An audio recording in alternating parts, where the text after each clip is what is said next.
വടകര ചേറോട് 9 വയസ്സുകാരി കോമയിലായ വാഹനാപകടത്തിലെ പ്രതി ഷജിലിന് മുൻകൂർ ജാമ്യമില്ല. വിദേശത്തുള്ള ഷജിലിന്റെ മുൻകൂർ ജാമ്യാപേക്ഷ കോഴിക്കോട് പ്രിൻസിപ്പൽ സെഷൻസ് കോടതി തള്ളി. അപകടത്തിൽ കുട്ടിയുടെ മുത്തശ്ശി മരിച്ചിരുന്നു. കെ വി രാഹുൽ വിവരങ്ങളുമായി ചേരുകയാണ്. രാഹുൽ, ജാമ്യാപേക്ഷയിൽ പറഞ്ഞിരുന്ന കാര്യങ്ങൾ എന്തൊക്കെയാണ്? എന്താണ് തീരുമാനം?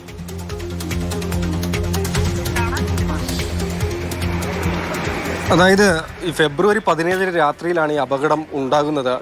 9 വയസ്സുകാരി അന്ന് മുതൽ ഇപ്പോൾ വരെ അബോധാവസ്ഥയിൽ തന്നെയാണ്. കുട്ടിയെ കഴിഞ്ഞ ദിവസം കോഴിക്കോട് മെഡിക്കൽ കോളേജ് ആശുപത്രിയിൽ നിന്ന് ഡിസ്ചാർജ് ചെയ്തിരുന്നു എന്ന് മാത്രം. കുട്ടിയുടെ മുത്തശ്ശി മരണപ്പെടുകയും ചെയ്തിരുന്നു. 10 മാസത്തിന് ശേഷമാണ് വാഹനം ഓടിച്ചയാളെയും പോലീസിന് കണ്ടെത്താൻ കഴിഞ്ഞിരുന്നത്. പ്രത്യേക അന്വേഷണ സംഘം രൂപീകരിച്ചുള്ള അന്വേഷണത്തിൽ അപ്പോൾ പ്രതി ഷജീൽ പുറമേരി സ്വദേശിയാണ്, UAE-യിലാണെന്ന് തിരിച്ചറിയുകയും ചെയ്തു. പ്രതിയെ നാട്ടിലേക്ക് എത്തിക്കുന്നതിനുള്ള നടപടികൾ പോലീസ് തുടങ്ങിയിരുന്നു. മനഃപൂർവ്വമല്ലാത്ത നരഹത്യ കുറ്റമാണ് ആദ്യം ചുമത്തിയത്.